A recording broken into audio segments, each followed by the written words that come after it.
It's been 10 years since I last went on a job interview, but here I am at the age of 44, and I've decided to continue doing what I love. My name is Alex Price, and I'm a mechanical design engineer. I'm new to the area, and truth be told, this company used to be one of my biggest competitors. I have a feeling they will offer me a job when they see what I have to offer them. Soon, hopefully, things will fall into place. My plan, that is, my plan to get rid of my cheating wife. I met Holly in 1993, and even now I can picture her in that time. She was beautiful and so confident. I, on the other hand, was shy and introverted. I guess being raised by a bossy bitch mother has that effect on a guy. She also had help from her ugly sisters. Their names were Megan and Anna, and they bullied me my entire childhood. Megan was the oldest and 13 years older than me. Anna was 10 years older. Apparently, I was a mistake and was not planned, and they all blamed my birth on my parents' breakup. My father left home in 1977 when I was 5 years old and never came back. It wasn't until recently that I learned the truth. "Come on in, Mr. Price. Nice to meet you." I was immediately attracted to the cordiality of Robert Williams, owner of Sutton Hydraulics. He was the exact opposite of the bastard I was leaving. "Thank you for having me, Mr. Williams," I said cordially. I took a seat in his imposing office and he sat across from me and began to speak. "I'm surprised you're leaving Walker Engineering, Mr. Price." "Please call me Alex, and I can't wait to get out of there," I replied. "They're doing a great job there, Mr. Price. Alex, I'm sorry." He was still looking at me with a look of confusion on his face. "I'm doing a great job, Mr. Williams." "Please call me Robert," he interjected. "As I said, I've worked hard for the last 10 years, and it's been my developments that have moved the company forward. All without much thanks and lately without any respect." He looked at me seriously for a few seconds. I hadn't said anything about my situation, and I was willing to keep it a secret for now. "There's no doubt I want you here, Alex. I can offer you the package you asked for, which amounts to a raise of several £1,000s. But you also said on the phone that if you could help us win a few more contracts, you'd like a commission. Is that correct?" He furrowed his eyebrows. "Yes." "I hope it's not something illegal, Alex. I'm not going to be involved in it," he said. I raised my hand to assure him of my honorable intentions. "I interact a lot with our customers. I interact with them on a daily basis. I know what they pay for our products, and I know the contracts practically inside out," I began to explain to an attentive Robert Williams. "How would anyone know that we offer more favorable terms?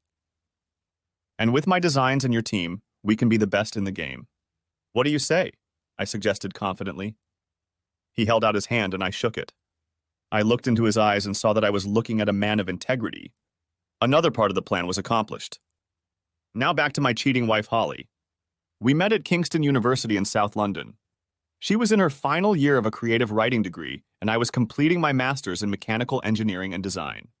As I said, I was too shy to approach her, and she had never lacked attention from men. She was 5 feet 5 inches tall, with brown hair and big brown eyes. She was the kind of woman you could get lost in. She had a beautiful body, but I knew she was beyond me. All the guys that ran after her were outgoing and popular. To my surprise, one of her friends started talking to me at the party, and Holly came over and joined us. I had little experience with women, and I think my modesty and shyness made me attractive to her. I got up the courage to ask her out, and we started dating. After about 6 months of dating, I heard rumors that she was having sex with other guys, but I had no way to prove it, and I was afraid to confront her. Holly was a spoiled child. Her parents spoiled her and her sister Caroline, and for most of our relationship, I had to put up with her acting like a princess. If she wasn't doing well, she would make a fuss and wasn't shy about causing trouble in public, which confused me. My friends couldn't stand her and thought I should get rid of her, but I fell in love, and I had never experienced anything like it before. When we graduated, we both got jobs and were able to rent an apartment near Southampton in Hampshire. Her family were from there, and I had long since stopped having anything in common with mine. We married a year later, and the following year Sophie was born, followed by Ava a couple more years later. Holly loved being a mom, and everything between us has been great ever since. I was promoted several times, and 10 years ago I started working for Walker Engineering. Pay raises and bonuses helped us save up for a better house, but like most people in the world, 2008 was a bad year. The economic downturn has meant that many people have lost their jobs. It became harder to get contracts, so we all had to step up our work and work longer hours without getting any extra money. It was during this time, when both girls were in high school, that I realized that Holly was having an affair with some guy from our old university. I was so focused on work that by the time it was over, I never realized who it was, and my best friend Toby thought it was a guy from her class who had moved nearby. I brought it up to her one day and she just laughed in my face and told me to stop being stupid. But I knew she was lying. Thanks to the fact that I was able to keep my job and a good salary, I was able to buy a nice house. Holly had always demanded that I buy a house to match our status, whatever that meant, but as always, I relented, and we managed to buy a nice detached 5-bed house in Southampton. It was a buyer's market at the time, so we got a good price, although the mortgage was a bit high. The only thing I did out of line was to open a new savings account in my name only. I only put my year-end bonus into it, and since I was the sole breadwinner and in charge of all the finances and banking, I don't think Holly would have known about it even if I'd waved the receipts in her face. In retrospect, it turned out to be one of the best things I could have done. I needed protection because I wasn't sure if Holly was planning on leaving me if the old lover ever came back. After that, things went back to normal, and the girls were always my top priority. I encouraged them in their studies and tried to spend a lot of time with them on weekends. In fact, I was the one who took them to dance classes, concerts, and the zoo more times than I can remember. Holly always seemed too busy on her coffee dates with her other spoiled and lazy friends. I rarely socialized with other husbands, but we all seemed nepotistic and subservient to one degree or another. My friends would sing me the Rolling Stones song Under My Thumb when I had to cancel plans in favor of something Holly wanted to do. Even at work, the guys on the factory floor made comments about my marital status, especially Holly's control over me. It was only a few months ago that everything fell into place. Ava had just left for university, and for the first time in 18 years, Holly and I were alone. Both girls went to our old alma mater, and as I was finishing unpacking Ava's things in the apartment she would be sharing with her sister, she turned to me and asked why I was even with their mother. I was stunned, for she had always been such a quiet girl like her old father. "Daddy, I heard she's hanging around with Henry Walker at your company," Ava said. I can still remember the tears in her eyes when she spoke. It was news to me, but I wasn't surprised. All these years I could have investigated her adventures, but I never did for fear of breaking up the family and having my girls suffer for it and resent me like my sisters resented my father. I let her cuckold me because the alternative did not bear thinking about. I still loved her, but I loved what we had created even more. This news made several impressions on me. First, I realized for the first time that the level of hostility my girls felt toward their mother was much higher than I had imagined. They loved and respected me, but I knew they were disappointed that I hadn't taken a tougher stance toward Holly. Secondly, it made me remember the old feelings I had for the women in my life while growing up and how that contributed to my weaknesses. And finally, I realized that at work the employees openly talk and laugh at me, and most of all at Henry Walker, who turned out to be the nephew of Jack, the owner of the company, and the man I was cuckolded by. I didn't know what to do, but I knew I couldn't take it anymore, especially now that my youngest daughter had found out about how Holly was making fun of me. I knew I had to stand up to her. My heart was racing as I sat at the kitchen table waiting for Holly to come home. When she finally showed up, I found that I couldn't talk anymore. She just looked at me with what I might call apathy and contempt. She didn't say anything to me as she put her bags away in the closets. Finally, I spoke up. "Are you having an affair with Holly?" She turned to face me, blushing slightly, but answered without hesitation. "I wouldn't call it a novel, darling." I was shocked by her confession and waited silently for her to explain why having sex with another man didn't count as an affair. "You're a wonderful person, Alex. You're a great provider and my best friend. But there are things you can't provide for me, and I'm not ashamed to say I want all of it," she said bluntly and openly. "So you're cheating on me," I said, discouraged by her brazen approach to infidelity. "Only my body," she said. "Not my heart or my mind, Alex, which belong to you." My head was spinning and my stomach was knotted. The sheer audacity of her words made me speechless. "I've never turned you down for sex, Alex, and all I do is explore with a couple of young guys," she admitted. "What?" I shouted. I didn't raise my voice once, and my reaction took her by surprise. She walked around the table and took the seat across from me. "Don't yell at me, Alex," she said, regaining her composure. You admitted to cheating on me with 2 guys and I'm supposed to keep quiet, I replied. I love you, Alex, but this is how it's going to be. Deal with it or I'll still leave and be with them, she said, giving me both a threat and an ultimatum. I just sat there looking at her as her face softened. For a minute, I thought she saw the hurt on my face. Everyone does it these days, Alex. My girlfriends have had affairs with younger men, and they say it makes for a better marriage, she said. I was shocked. I had a hard time taking it all in before, and now Holly was actually trying to justify her cheating by telling me that all her friends were cheating too. As for her opinion that it would make our marriage better, it was dismissive at best. She didn't care about the marriage or me, only the comfort and security I could provide. I spoke again. So I can have another woman, is that what you're saying, Holly? She stared at me for a few seconds, then laughed in my face. I sat in silence as she continued to laugh, trying to pull myself together. Yes, Alex. Come on, be serious. You have trouble talking to women you've known for years. What chance do you have of talking to someone else?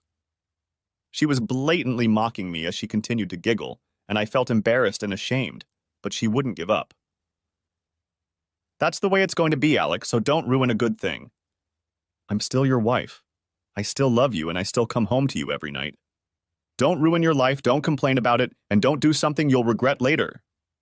She left me at the table, thinking about what had just happened to my life, to my world. She talked so openly about her affairs that I realized she didn't care about me one bit. I didn't care that all her friends were whores, but that didn't give her the right to be one. Not only that, but she had the nerve to threaten me. I was angry, very angry. That night I slept in the spare room. I couldn't be near her, but around midnight Holly woke me up and asked me why I wasn't going to bed. Was she really that deluded? I knew she was a spoiled bitch, but really? Come on, Alex, get over it. That's the way the world works now. You're just acting like an old man, she said. I didn't say anything. I sensed her presence on the landing, peering into the spare room. Suit yourself, Alex. You'll be back in bed soon, I know it. You don't deny me anything, and you know as well as I do that I'll get my way, she said confidently. In reality, she was right. What had I done in my 22-year relationship that would indicate anything other than my unbridled devotion and willingness to go along with whatever she said and wanted? It was common knowledge that I was on her payroll, and now it was common knowledge among her friends and my coworkers that I was also a cuckold. I didn't sleep a wink, so I decided to go downstairs and watch TV. There was a show on about celebrities who traced their family tree, and while a lot of that flew past me, it got me thinking about my own family. I had no contact with my mother or sisters, but I started to remember my father. I remembered so little about him. Did he have a family? I guess he did. Why had he left, and was it as my mother said that he had abandoned us? Before I left for university, I found out from my brother-in-law that my father had died years ago, but my sisters denied knowing. That's when I decided to cut them out of my life. The next day, I was up and out of the house before Holly even showed up in our room. Thoughts of what she'd said to me were still swarming in my head, and I was desperately trying to focus on something more positive to get me through the day. I remembered the TV show from the night before and decided to make some inquiries about my father. The girls didn't need me as much anymore, and my wife was having sex with God knows who, so maybe answering questions about who and what my father was would keep me busy. Good morning, Alex. I turned to see who was talking and faced Henry Walker. The smug look on his face, as if he were ready to burst into laughter at any moment, made my blood boil. I just stared at him and said nothing. How's your wife doing? He asked, openly mocking me. I heard a few giggles from the grown men at the coffee machine. I just stared at them as they stood their ground. I walked past them as they continued to giggle at my expense. I felt like the whole world knew my business, and even my boss's secretary, Olivia, seemed to find my situation laughable and open to ridicule. Can I offer you anything, Mr. Price? Maybe a couple of balls? I looked up at her. What did you just say? I asked, looking into her eyes. She stepped from foot to foot and walked over to me. I told you there were no calls, she said, trying to suppress a laugh. I walked into my office and sat down at my desk. My day had gotten off to the worst possible start, and now I was a laughingstock both at work and at home. I tried my best to focus on my project, but the anger inside of me wouldn't subside. I decided to start looking for my father. All I knew was that he was born in Cambridgeshire and left us at the age of 38 in 1977, so I started looking for family history websites in the area. After a 30-minute search, I found that there were 14 people in Cambridgeshire named James Price, born in 1939. I knew that he might have died a few years before I went to university, so I was able to narrow it down to 3 possible people. I decided I didn't have time to search for each of them, so I posted a message on genealogy websites in each of the towns I found. As I sat in my office reflecting on the past 24 hours, I received a call from my boss, Jack. He wanted to talk to me in his office. Jack was a successful and wealthy man, but in his 60s he had been married 3 times. He was a cheater and a bully. He was one of those power-crazed types who demand respect, but give nothing in return. Many times in the past I had considered leaving, but he always convinced me to stay. And yes, the money was the best around. The only thing I knew about him was that he was having sex with his secretary Olivia behind his 3rd wife's back. "It has come to my attention that your wife is playing a trick on you, Alex," he said sharply. "With your nephew," I snapped back. "Well, yeah, he's a temper guy. It runs in their family," he said, laughing when I stopped talking. "But that's what I want to talk to you about. I don't want this to affect the business, and family comes first for me, Alex. So if you get in trouble, you're the one who has to leave the company. Is that understood?" He spoke to me like an old schoolteacher punishing a child. I bit my lip as his impatient secretary Olivia hovered by the door. She was no doubt gathering information to pass on to her friends at the factory. Turning to leave, I wondered why a young woman like her would stoop to having sex with a dirty old man like Jack Walker. As I walked past her, I heard the giggling again. I lowered my head and walked out. As the door closed behind me, I heard explosive laughter that was clearly addressed to me. As I returned to my office, I realized that being here was not doing me any good. I had paid for my girl's education, and now all I was doing was funding my wife's infidelities. I was a pretty simple person. I liked my gadgets, but I could live without a big house. Most of my living expenses were Holly's indulgences. Weekly visits to the hairdresser and manicurist, her car and phone, and other unnecessary luxuries. I was usually happy at work. It was my place to be creative, and I was very successful. I was the one who designed many of the parts that were manufactured and sold here, and I was sure I could find work elsewhere. They just thought I was too weak, and they were right. I was not the confrontational type, and never made waves because I was content. I was good old Alex, a humble engineer that people could get around. I looked at the splash screen with a picture of the family on vacation, clicked my mouse, and my email page opened. Waiting for me was a message from a woman named Jennifer Holmes of the Cambridge Genealogical Committee. I was stunned at how quickly they responded, clicked the button, and read the message. I was stunned. Jennifer read my post asking for information about my father and contacted a woman who claimed to be his niece and had been on the same site many months earlier researching her family tree. Her name was Rachel Murray, and she was my cousin. I sent Jennifer my number and asked if Rachel could contact me. I left work feeling uplifted. As soon as I walked through the door, I could smell dinner cooking. I left my bag in the hallway and walked into the kitchen to find Holly busy cooking. We managed to mutter a greeting, but ate in silence. During dinner, Holly kept trying to make eye contact with me, but apparently she realized I was still angry. Until tonight, I hadn't been able to last a few hours without confusing her or letting her get her way. She broke the ice. "Can we talk about last night, Alex?" she asked meekly. "What's there to talk about? You explained everything perfectly last night. I'll either accept it or I won't, right?" For a few seconds, she looked at me with a look of regret on her face. But it didn't last long. She took a deep breath, cleared her throat, and continued. "You're a great husband, and you've never turned me down for anything, so please don't turn me down, Alexa." She was almost begging, as she always does to get what she wants. "If I'm so great, why cheat on me?" "Why make a fool of me?" I asked honestly. She panted and just brushed me off. She had no answer. She was just being selfish, and I was getting more and more tired of it. I couldn't do anything to make her happy anymore. How many hours I work to pay the bills and give her everything she wants, and all I get is disrespect and ridicule. I drive a 12-year-old Range Rover, and she drives a car that is less than 2 years old. "Listen, Alex, I have needs, and you just can't fulfill them. So either you can handle it like I know you can, or cede me to a younger man." "You mean Henry Walker?" "You could have used his name, Holly. Everyone knows he had sex with you," I interjected. "Yes, Henry and I are lovers, He's practically your boss, Alex, and one day he'll take over the company from his uncle, she said bluntly. So he's giving me what I need in bed right now, and if you don't relent and agree, I'll leave you and he'll give me everything else I want and need. I didn't say anything as usual. I just got up from my seat and walked into the office. I really wanted to hit someone or something, but instead I sank into my chair and screamed into my hands. Tears came to my eyes and I wanted to be anywhere but here and now. I found a tissue and wiped my eyes when the phone rang. I picked it up and heard an unfamiliar voice on the other end. It was Rachel. We talked for about an hour, and when I hung up, everything else went out of my head and a huge smile appeared on my face. Rachel was thrilled that I had decided to get involved with my father, and she had a lot to tell me. She was talking at 100 miles an hour, and I was having a hard time absorbing everything she was saying. I learned that my mom had actually kicked my dad out of the house and had lied to me my entire childhood. Sadly, he died in 1983 when I was only 11 years old. He died of alcohol poisoning, and his mother, my grandmother, always blamed my mom for his temper and mental state after he left us. Rachel told me that he really wanted to come back into my life, but was prevented from doing so. We arranged to meet up this weekend at her house in Cambridge. I was excited and knew the break would be good for me. The rest of the week dragged on.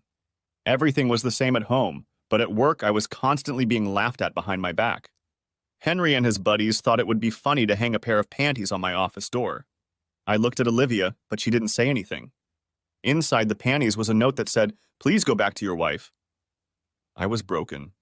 I sat at my desk that day too and cried. I wanted to blame everyone but myself. I was glad when Saturday came.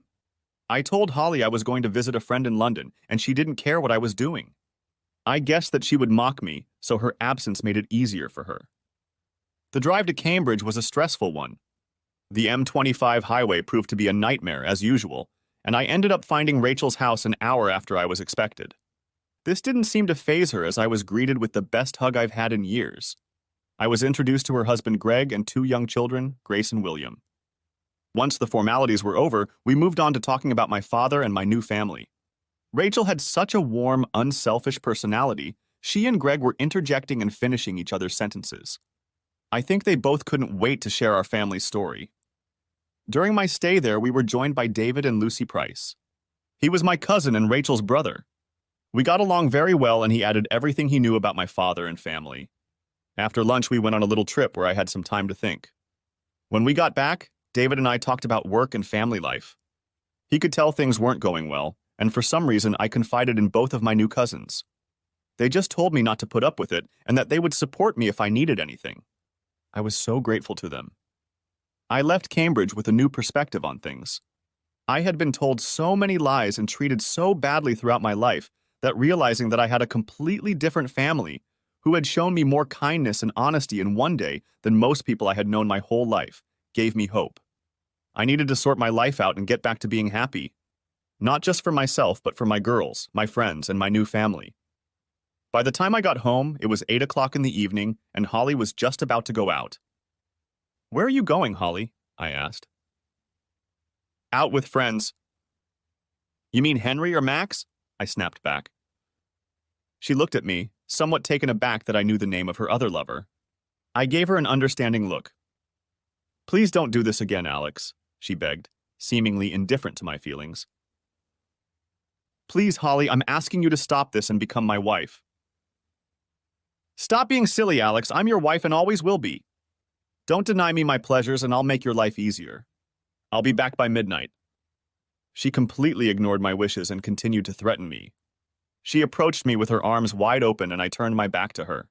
She said nothing to my blatant insult, just picked up her Prada purse and headed for the door. "Holly, as your husband, I'm asking you not to do this." My voice became harsher. She stopped where she was and looked at me, as if asking herself who this guy was and what he thought about talking to me like that. It only lasted a second before she burst out laughing. "What are you going to do, Alex? Leave me?" "You'll never have the courage to do that. We both know you'll always be by my side." I was mortified. I lowered my head as her words echoed in my head. "For me, no balls. Deny me my pleasures." I always knew she was a spoiled brat. Her parents made sure of that. I knew I treated her like a queen while I was the workhorse. I knew she was selfish, but I always believed she loved me more than anything. I knew I was a fool, and I knew I'd been one for too long. This had to end, and I needed to make plans to make it happen. I wasted no time and got down to business. I actually started when Henry or Max was having sex with her. Maybe they were doing it together. Perhaps that's what she meant when she said she liked getting brownies and eating them. I provide her with security, protection, and material goods, while two young assholes had sex with her as they pleased. These thoughts were driving me mad, and I was starting to lose my concentration. I needed to find a way to destroy the last vestiges of my attachment to her, and I think I found it. I found the box I was looking for, and the particular picture in it. It was the only picture of my mom and sisters. I didn't think it would work, but I cut Holly's face out of the picture and pasted it next to them. I had no love left for them, and adding Holly's smirking face to the picture might help. I put it on the desk next to the monitor in my office. At about 12:45, I was finishing up work. I had pretty much decided what I was going to do in the near future. I had an idea of when I would be leaving, but it could be in a few weeks. I had time because Holly didn't expect me to leave. It might not work out, and I would definitely need help to pull it all off, but by now I had convinced myself that I would go all the way. I heard someone stumble out the door, and as I got up to look out the window, I saw Henry Walker's car pull away. I heard her coming up the stairs and quickly erased my story. I would have to use incognito mode in the future. I waited for her to enter our bedroom and walked down the stairs to make myself some coffee. I sat down on the couch and thought about my future away from this place. And honestly, without my daughter's presence, I knew it wouldn't be so bad. I decided to try and move closer to them. Monday morning I came to work, clearly realizing that I wouldn't lift another finger. Jack Walker could fire me for all I cared. I walked to my office, ignoring the taunts and comments directed at me. I would destroy those bastards, and I knew my anger would get me through this. I managed to get an appointment with the bank for 1 o'clock in the afternoon, and I took the time to prepare for it by analyzing my finances. The odds were slim, but if everything worked out and the right people helped me, I would come out of this situation unscathed. The meeting went as planned, and I was able to close my savings account and remove my name from our joint account. I still had an ISA with a few thousand in it, so I closed it for cash and put it in my wallet. On the way to the office, I stopped by the PC World store and bought 2 digital voice recorders, a 500 GB USB 3.0 hard drive, and a new hard drive for my PC. Back in the office, I sat down at my desk and began to see if I could open the company's personal client files. I'd seen a glimpse of them in Jack's office, so I knew they existed, but I needed his password. It didn't take me more than an hour to crack it. Ironically, his wife's name was his username, and the password was his name and 6-digit birthday number, Jack240656. I had everything I needed. I plugged the disk into my computer and loaded all the files onto it. 10 minutes later, I did the same with all my new plans and drawings for the energy-efficient hydraulic pump system I was working on to keep this company ahead of the curve. We were creating pumps for air conditioners, heavy equipment, and even the dairy sector. I erased all of my computer history, including all of my plans and all of my designs. Then I shut it down, removed the hard drive, and replaced it with a new one. I put everything in my bag and reinstalled Windows. I spent the rest of the day researching our competitors on my phone. I logged onto the Monster website to look for engineering jobs in the South London, Surrey area, and then left for the day. That evening, after another silent dinner, I went to my office. I discovered that one of our major competitors, going through a financial downturn, was looking for a mechanical engineer to help design and run the shop. It wasn't exactly what I wanted, but pretty darn close. They were offering a salary pound 10K less than my current salary, so I sent an email and attached my CV. That night, I decided to sleep in our marital bed, just so I wouldn't disturb Holly. However, I made sure I was already asleep when she walked in. I felt her rubbing against me and I felt sick to my stomach. But as sick as it felt good to react that way. She became disgusted with me, and that would help me in the long run. The next day, I received a call from a very surprised Robert Williams of Sutton Hydraulics. We spoke briefly, and he couldn't believe that I would consider leaving Walker Engineering for his small company. He offered me the job almost immediately, but I insisted on an interview the next day. He accepted. Another important screw was put in place, and the wheels started turning very quickly. I had a lot of free time, so I started looking for apartments in the area. I didn't need a house, and although there weren't many options, I managed to find one very nice apartment to rent. It was £1,200 a month with 2 bedrooms and was perfect for me. The apartment was 15 minutes from the girls and 5 minutes from work. I arranged a viewing the day after my interview with Robert Williams was over. I then spoke to Jack and told him that I needed to meet my daughters in Kingston the next day to sign some papers, but he just brushed me off and said, "Go." That night I called my best friend Toby Brown. We'd known each other since 6th grade. We had both gone to Kingston, but he had studied finance and math. He was now a big banking analyst in the city and lived with his wife and kids in a nice house in Twickenham.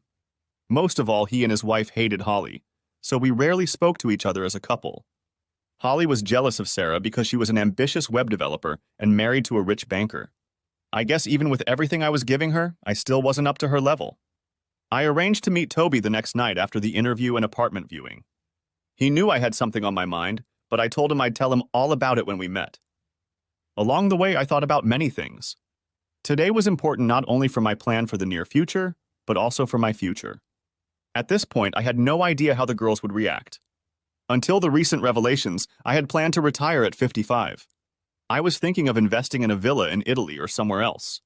My mortgage would be paid off when I turned 50, and the extra 5 years of work would allow us to accumulate a nice little fund without relying on a retirement wallet. My new job was about 20 minutes away from the girls' apartment. The meeting went quickly. The apartment was perfect, so I had plenty of time before meeting Toby, so I grabbed lunch for me and the girls and headed to their apartment. They lived together, and I was paying half the rent. As I approached the house, I didn't know what I would say to them.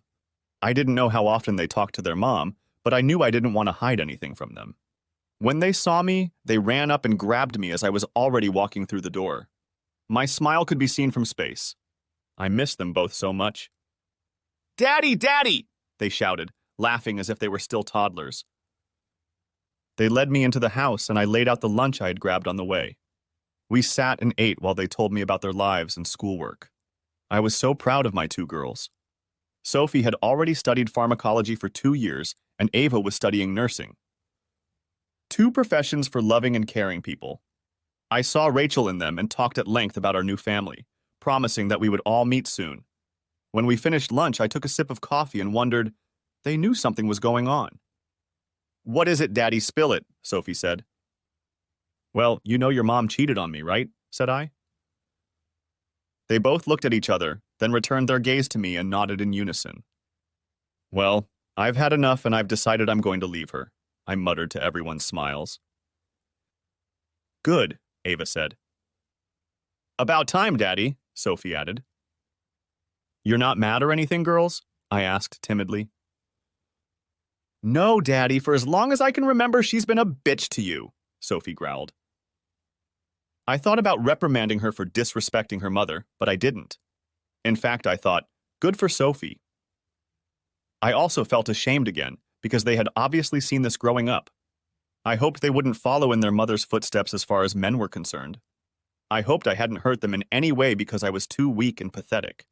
I also hoped that I respected them. "What are you going to do, Daddy?" asked Ava. I told them that I had a new job and that I would be moving closer to them.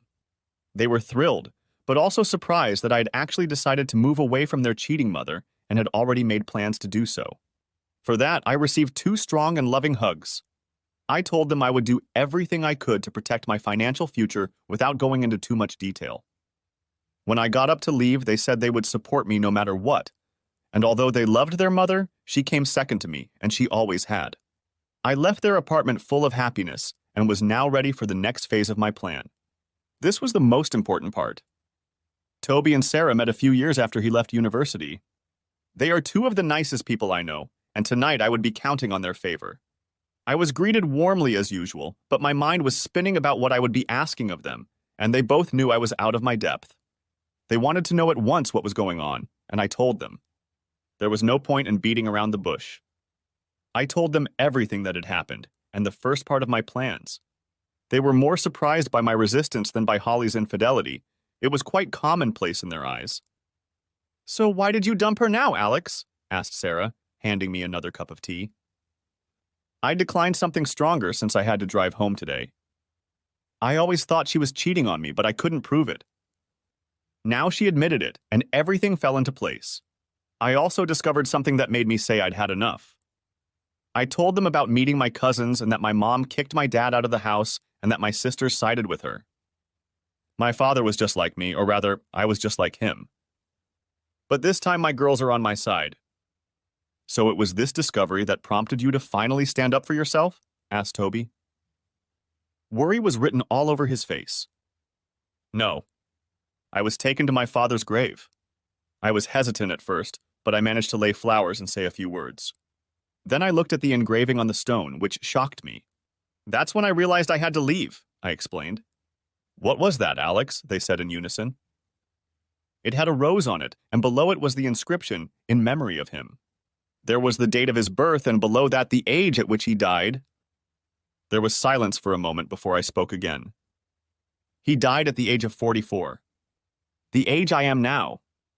Toby and Sarah recoiled slightly at this news, and I realized they understood. There were times when I could reach for a shot glass like he did, or drive myself to suicide like my grandmother thought he was doing. I had a choice, be like him or fight back, I said clearly. I decided that I wasn't going to kill myself anymore by trying to be the perfect husband while being bullied and ridiculed. At that moment, I felt weaker than I had in weeks. Admitting to my friends how down I was harder than I'd realized. Toby had knocked me off my game. What do you want from us, Alex? Please refuse if it's too much, but I have a plan to protect myself and— Get that bitch down, intervened Sarah. I smiled and nodded. Sarah did seem to have a tough side to her character. When I thought she was having an affair in 2008, I opened a separate savings account and put all my bonuses and all my spare cash into it. I was also lucky that the only way I could get a mortgage loan for the amount we needed was to apply in my name only. Holly had no real employment history, so it was easier for me to apply a loan. I knew that if anyone was capable of following my train of thought, it was Toby. My savings with interest are now worth £60,800. I have £120,000 left on my mortgage, but the house in the next street over from me has sold for over $500,000. Toby, I need you and your connections to get me a short-term loan for the remaining £60,000. I want to pay off the mortgage before I divorce her when I divorce her. Why bother? It means she can have half, Sarah said. Well, unless you count the 60-odd thousand pounds in savings I'm keeping, she can fight for half of everything anyway. But that's where you come in, I said, pausing for a second. I want you to incorporate a new company. What do you mean register a new company? Toby interjected. I want to transfer ownership of my house to your new company. That means she won't be able to lay her hands on it. I've looked into it, and if I pay off the mortgage, all I have to do is go to the land registry and transfer the paperwork to your company. Toby and Sarah looked at each other for a moment. Will that work, Alex? I mean, if you divorce her, she'll hire a lawyer and fight for everything. She doesn't have the money for it, and I'm sure her parents won't want to pay such a huge bill if they know their daughter is a cheating whore. Plus, I'm hoping to use her opinion of me to my advantage, I said. How? Asked Toby. She thinks I'm a coward who will never leave her. So I won't ask for a divorce until I sell the house. The property becomes cash, and by the time she realizes I'm divorcing her, we can move that money into a lot of different accounts. Toby just smiled at me and said, I never knew you had it in you, Alex. So you're going to help me? I asked. Oh, yes. I'll get right on it, but you know a good lawyer will try to trace the money, don't you? He said. Yes, but it will take a long time, and she won't be able to afford a big legal bill.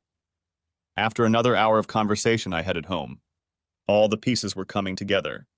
On the way home, I decided that I wasn't even going to file for divorce.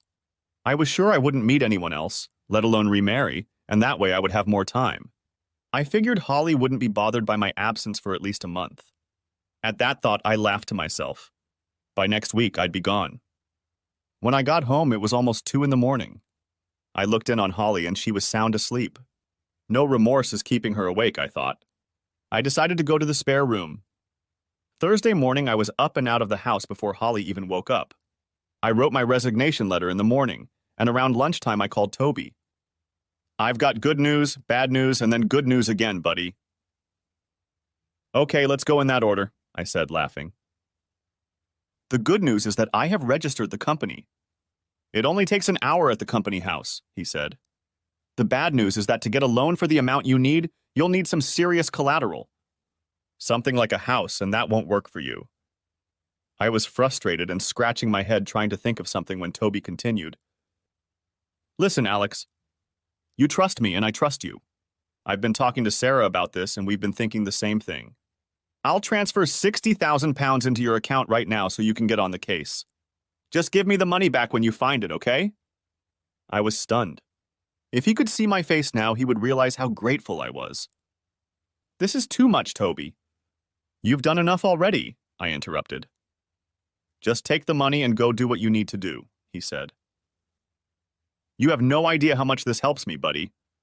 I owe you a huge debt of gratitude. Just do it. Walk away from this disrespectful money-grabbing scammer and be happy. That's all we care about. I gave him my details and ended the call. My next call was to the bank for a meeting the next day. After work, or lack thereof, I drove to the local Land Rover dealership. I knew the guy because that's where I bought Holly's Range Rover Sport about 10 months ago. In fact, I was still paying for it. I had an idea on how to get some more money. Hello, Mr. Price. Have you finally decided on a new car? John Reeves met me at the entrance. He was the owner of the dealership. No, John. I wanted to discuss selling my wife's car and paying off my debt, I said, looking more pleased than I should have. I hope everything's okay? He asked. It's okay.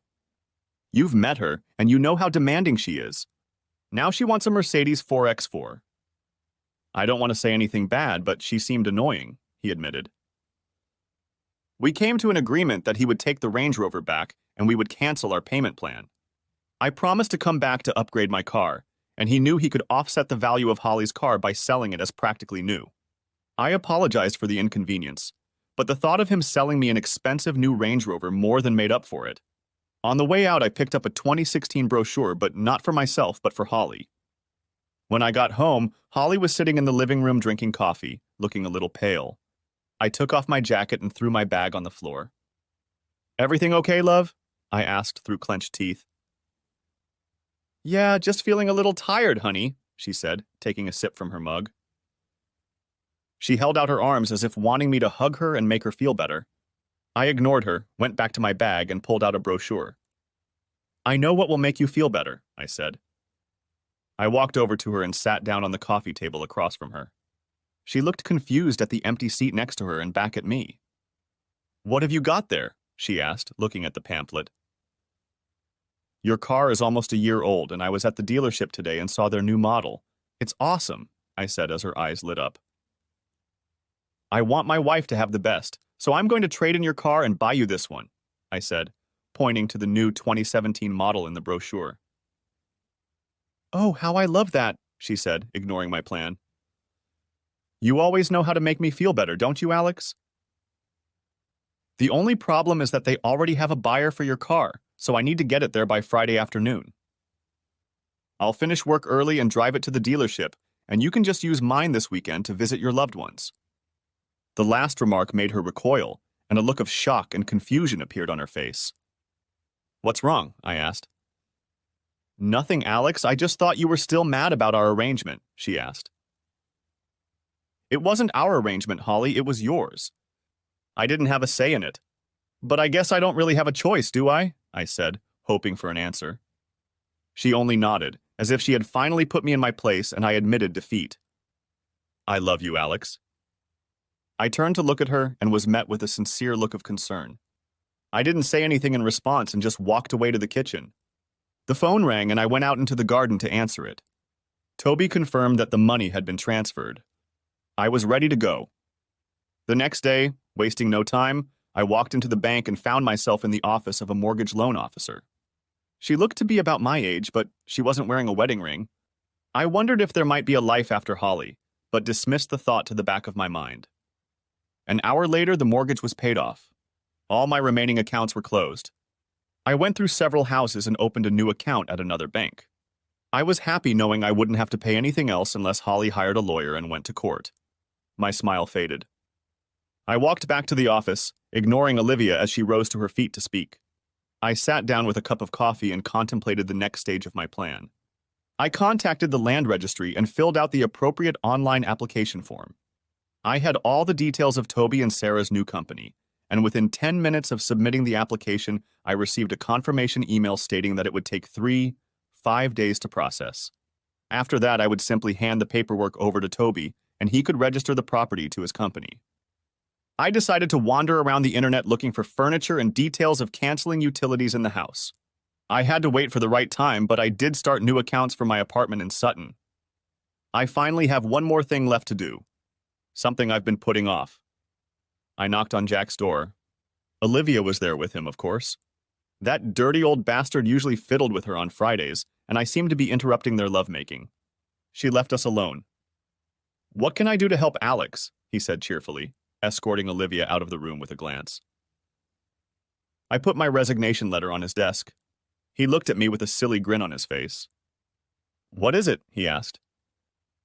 "I have resigned," I replied. "I think it would be best if I left at once.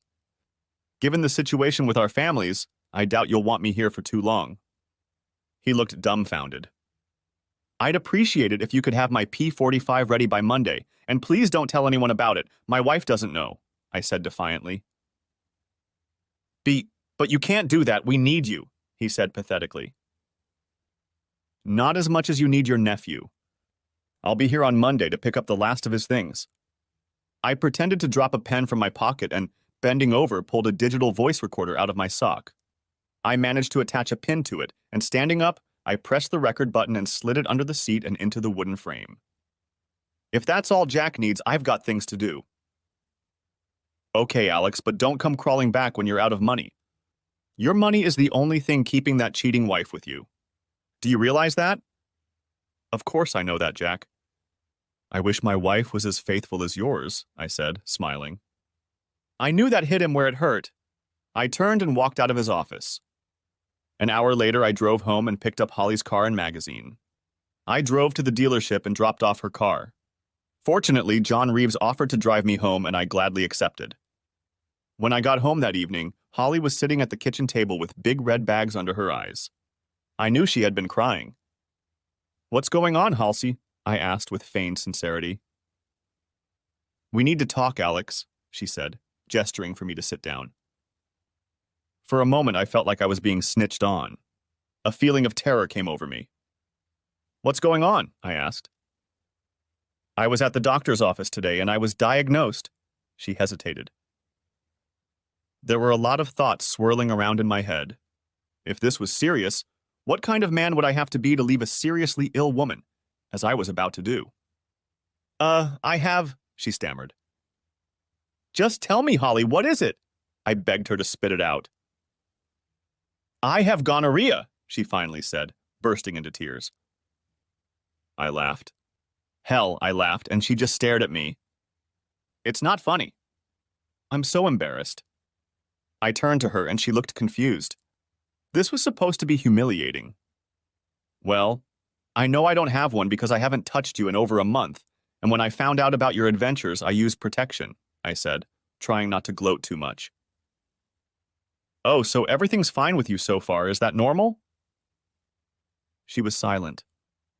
"Just take your medication and soon you'll be standing on your back again. Oops, I mean on your feet." "If looks could kill, I'd be dead by now." "Just find out which one of them gave it to you and tell them to take it to the doctors before it spreads the disease further," I said, getting up and leaving her crying at the table. That night, I got a good night's sleep for the first time in months. Of course, I slept in the spare room. I shouldn't have taken any chances with an exhausted wife. Saturday morning, I felt great.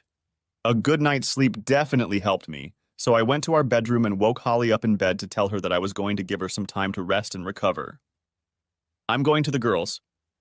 I'll give them all your wishes. Get some rest, okay?" I said with as much love as I could feign. She smiled at me and asked me to hug her. I gave in, but I did it half-heartedly. When she released her grip, she must have sensed that something was wrong with me.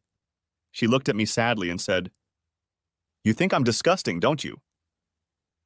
I said nothing, and suddenly tears ran down her cheeks. "I just want you to feel better, that's all." "Oh, Alex, I love you so much. I think I screwed up big time. I told Allison about my problem, and she was horrified." At first I felt sorry for her, but she disappeared even faster than I thought she would. It shocked me a little.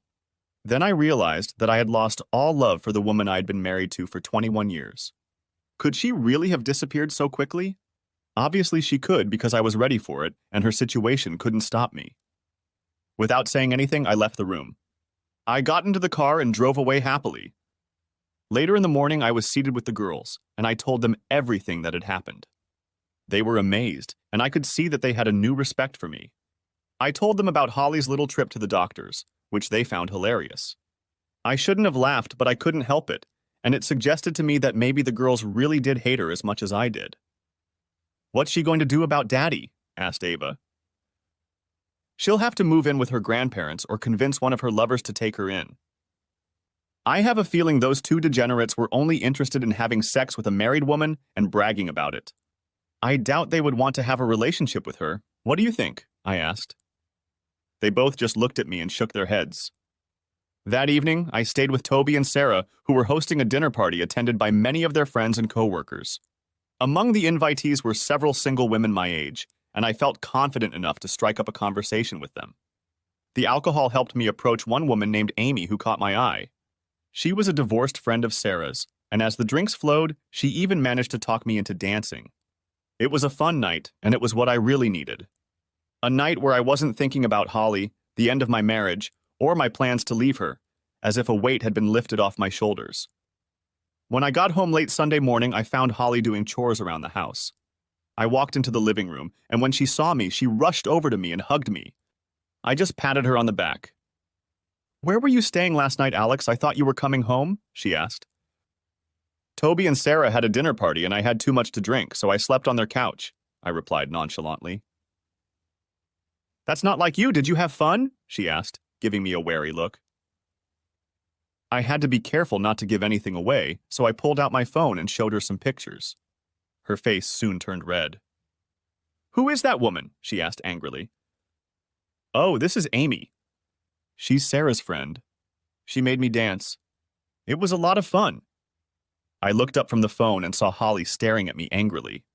The irony of her being mad at me didn't settle in my mind.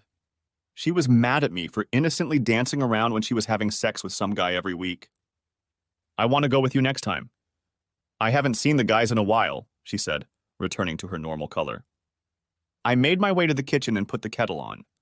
Holly followed me. "Did you feel okay without the car?" I tried to fill the silent air with small talk. "I'm doing fine." "When is my new car coming?" she asked.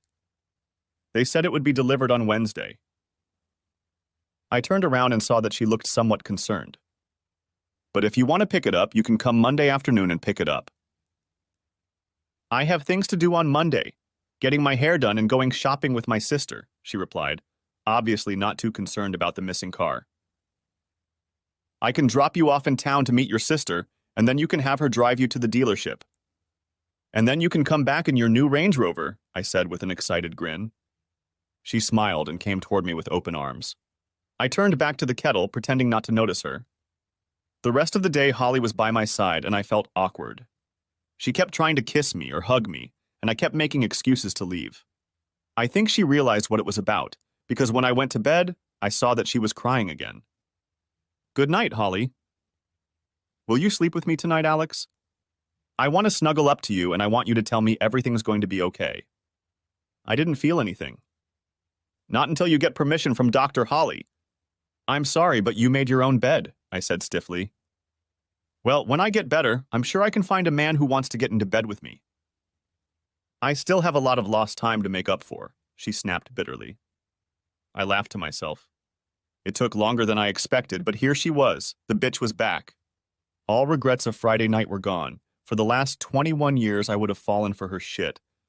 But this time, I ignored her tears and headed for the spare room. Last night in my house, and she would be in the spare room. I was also glad she said those words. It removed any sign of doubt I might have had. I looked at my picture of her and my sisters, and all I felt was hatred for her. She was nice when she wanted something and a bitch when she couldn't have it. Monday morning, I woke up early. Holly woke up early, too. She had an appointment with her hairdresser at 8:30, so I drove her into town as planned. "Don't forget to take a cab to the dealership around 2 in the afternoon. They're waiting for you," I said, ignoring her attempts to kiss me. I drove off, knowing that this might be the last time I would see her.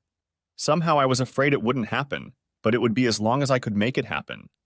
On the way out, I called the cell phone company and canceled both of our contracts. I pulled over to the side of the road to pay the fine on my card.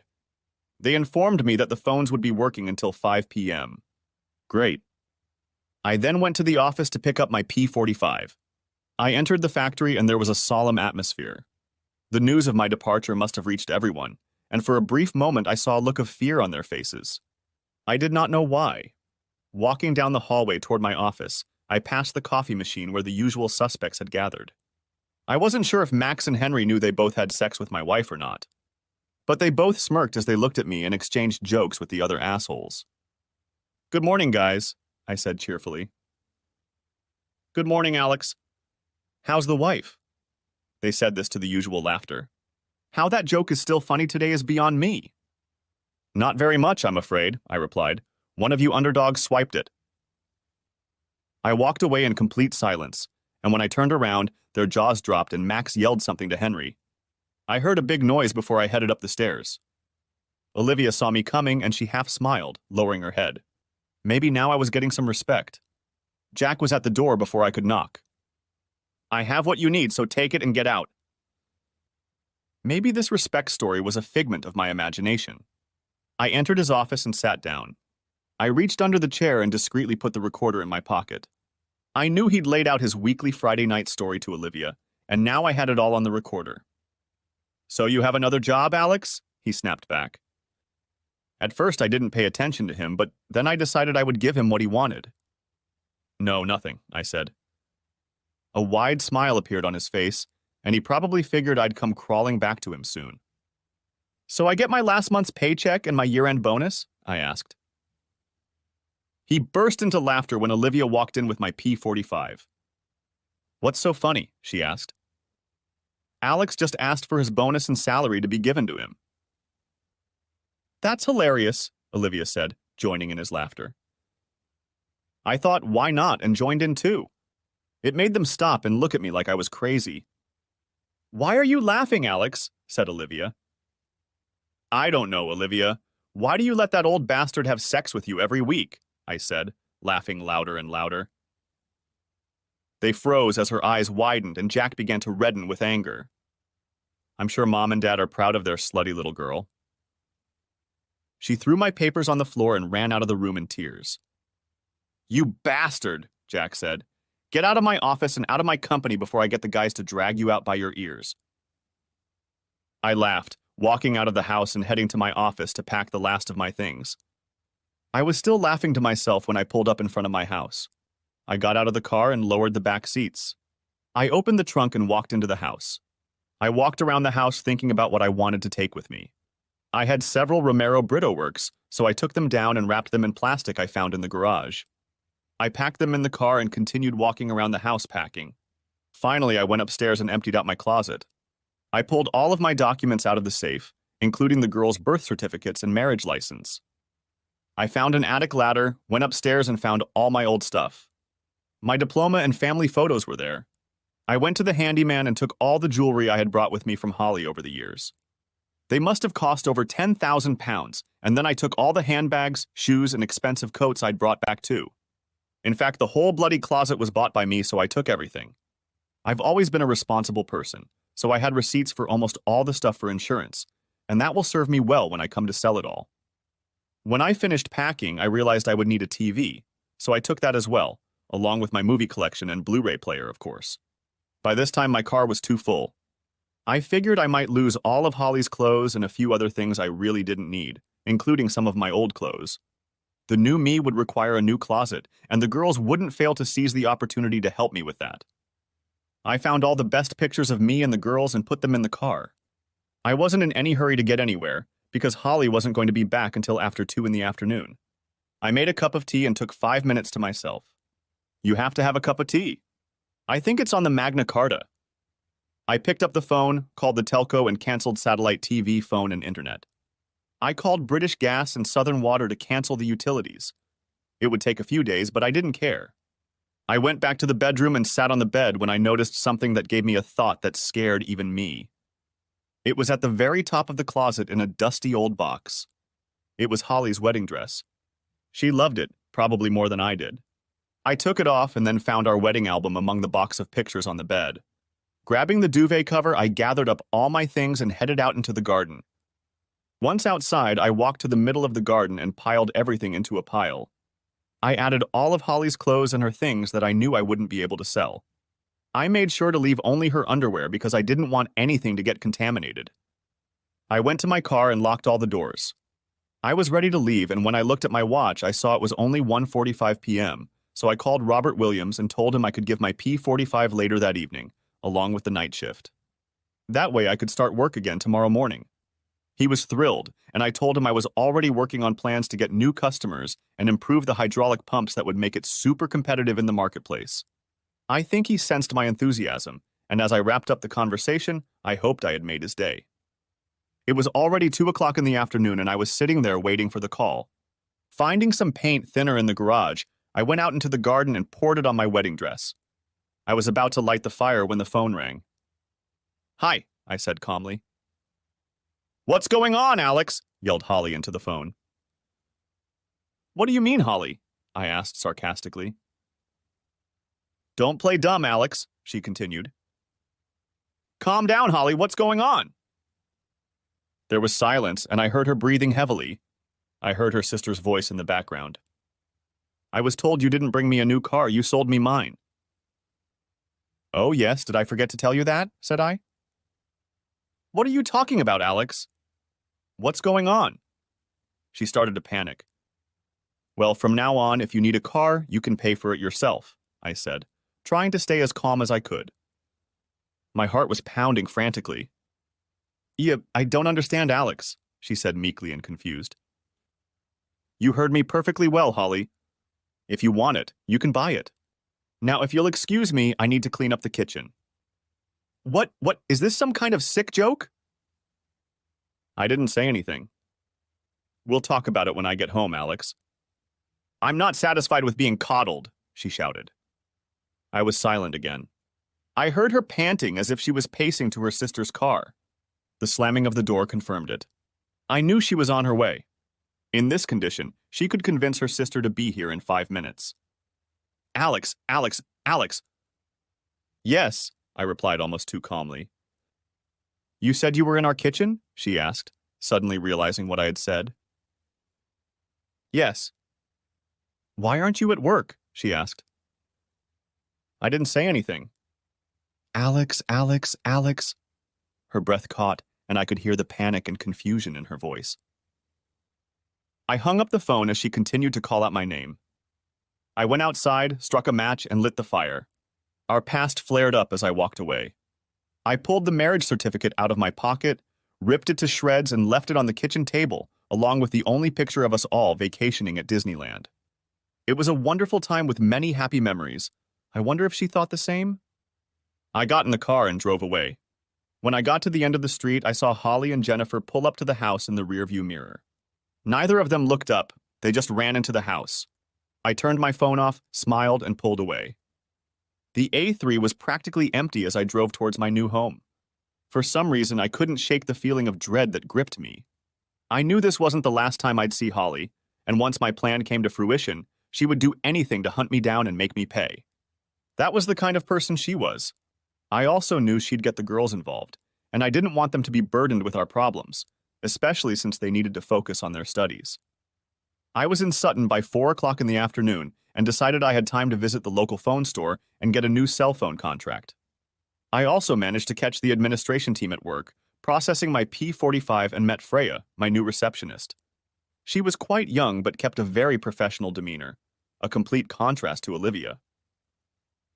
I went back to my new apartment, which was completely empty. I had water and electricity, so I found a kettle I had brought with me from home and made a cup of tea. I moved my stuff in and ordered a pizza. I picked up my old cell phone and turned it on. The connection was broken. I smiled to myself, knowing that Holly was now without her phone too, and that should give the girls some respite before I could talk to them. I found my sleeping bag and spread it out in the living room and waited for dinner. I was supposed to have some furniture delivered over the weekend, but for now I was glad to at least be away from Holly. I turned on my laptop and found the voice recordings I'd made in Jack Walker's office. I downloaded the contents and listened to them to hear incriminating evidence of his infidelity to Olivia. I took 2 flash drives and made multiple copies. I wrote the addresses of Margaret Walker, Jack's wife, and Peter Lewis, Olivia's boyfriend, and then inserted a thumb drive into each. I'll send them off tomorrow before work. Finally, I decided to call my daughter Sophie to give her the latest news and not to let their mother know where I was. To my surprise, she admitted that she hadn't even talked to her mother yet. But of course, my guess is that she didn't have a phone to do that. Within a week, I had time to furnish my apartment, and with no time to waste at work, I contacted Walker Engineering's clients and convinced them to switch to Sutton. They saw what we were offering and very quickly jumped ship. A couple people decided to stay with Jack, but most hated him but tolerated him because of the superior products we offered. I knew Jack wouldn't immediately understand why his business was losing customers, but I didn't care. I also knew that now that my old house had all the utilities shut off, Holly would realize I wasn't coming back. There was no way she could afford to pay the bills, so I knew that Toby could safely begin the selling process. Sarah was more than happy to take on the task, and by the end of the week, signs were up on the house. It was at this time that Ava contacted me. Apparently, Holly had moved into her parents' house, and they were not happy that their little princess had gone rogue. Holly, of course, was out for my blood and was furious at what I had done to her. Strangely, I found great satisfaction in it, but I knew it wasn't over yet. By the weekend, I was invited to another dinner party at Toby and Sarah's house. I was told that Amy would be there and that she had asked Sarah about me. I learned that she had gotten divorced a few years ago and had been single since her husband left her a year before the divorce. Apparently, the divorce went well. She got the house and full custody of the children, as well as financial support. Unfortunately, she has been skeptical of men ever since. Sarah told her about my situation, and she's wanted to meet me ever since. That's why they planned this dinner party. She was 2 years younger than me and had 2 older teenage children. I felt like I was being set up, but decided it couldn't hurt. The dinner was a success, and I felt completely relaxed for the first time since I'd thought about running away from Holly. Amy understood what I was going through, didn't push me or let me know that she liked me. We got drunk, danced together, and at the end of the night we exchanged numbers. She told me to call if I needed someone to talk to, and I thanked her. I slept in the spare room of Toby's house, but it was getting harder and harder to fight the hangover, and the coffee wasn't helping. Sunday morning brought good news. Just a week after putting it up for sale, I received 2 serious offers. One of them I immediately accepted for £550,000. I knew it could be some time before the deal was finalized, but I agreed the money as soon as it was ready. I would open an ISA in the girls' names and then ask Toby to distribute the remaining amount between numerous investment funds. I would also return the money to him and take some of it in cash to keep in a home safe. I still felt the need to protect myself. Another week went by and I was happy to hear from Toby that the sale could be very quick. I contacted the moving company and instructed them to vacate my old house. The girls called their mother and asked if she needed anything, and she became even angrier and more threatening. I promised the girls that it would be over soon. On Tuesday morning, I was talking to one of our new customers who was meeting with Jack Walker about a possible supply contract extension. He told Jack that he was moving to Sutton Engineering, and Jack was not surprised. He learned that Walker Engineering had to cut 50% of their staff due to job losses. He also informed me that Mrs. Walker was divorcing Jack due to adultery. I had absolutely no sympathy as I was counting commission checks in my head as we talked. I had no idea what had happened to Olivia and her boyfriend, but I knew he got my gift if Mrs. Walker got hers, and even if she didn't, I'm sure she was well aware of why Mrs. Walker was divorcing her husband. I wonder what her friends and family would think about her cheating with an old man. To reward me for my new job, I was given a brand new Land Rover Discovery HSE.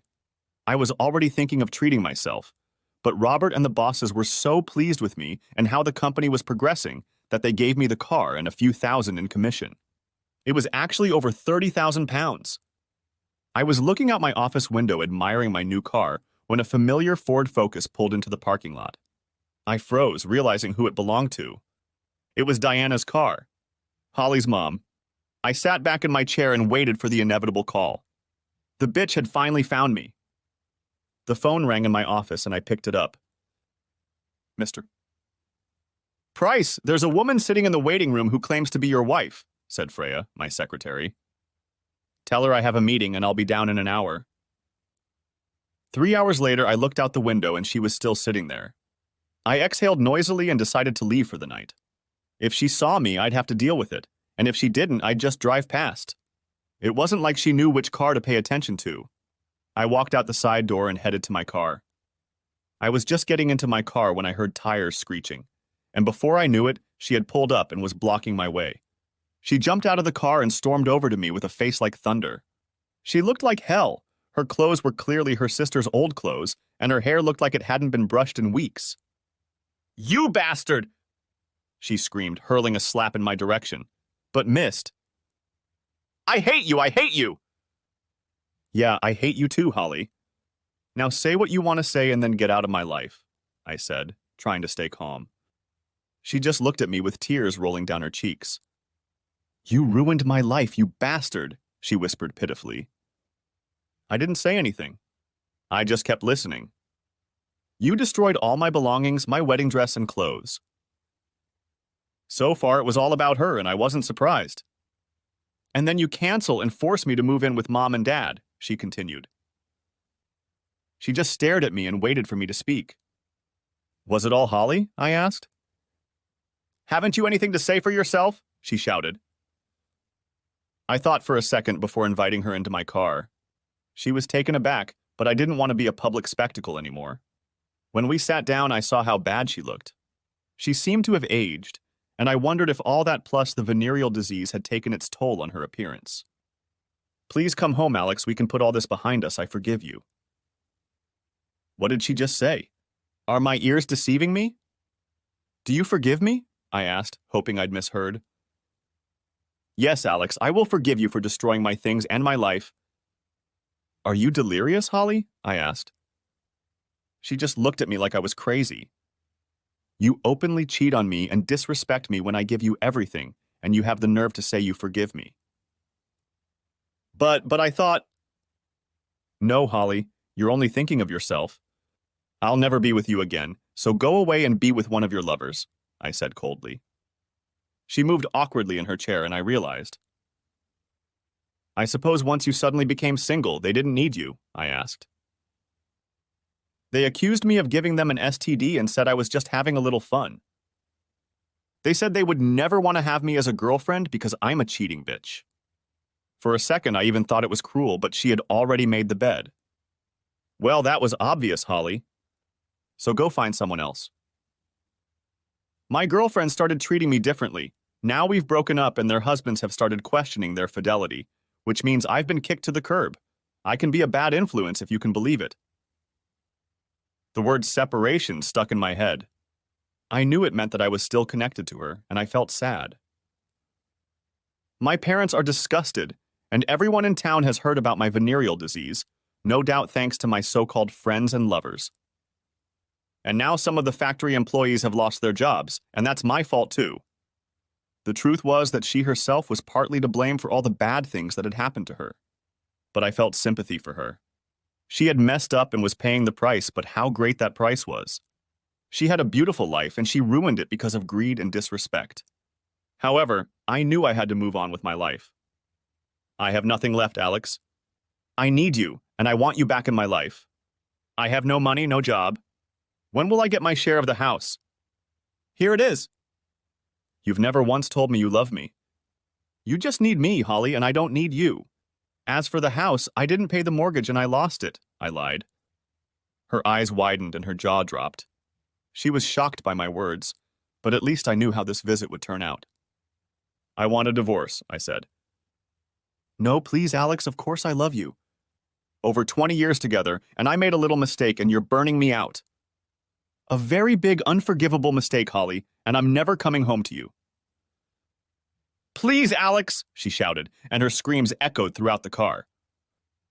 "I need a clean break, and if you agree, I'll give you £30,000 in cash," I offered. I saw her face change, and the tears were replaced by a new determination. "No," she shouted. "I will fight you in court for everything." "There's no way you'll lose the house. You're too smart for that." "Damn it!" She was right, and now I'm on her hind legs. "All right, Holly. I'll say this," I began. You're never going to get a penny from me. She moved her hips and moved forward toward me. I'll fight you for anything and more, Alex. You have no money, Holly, and I'll move my assets so much that you'll spend a fortune trying to find the money.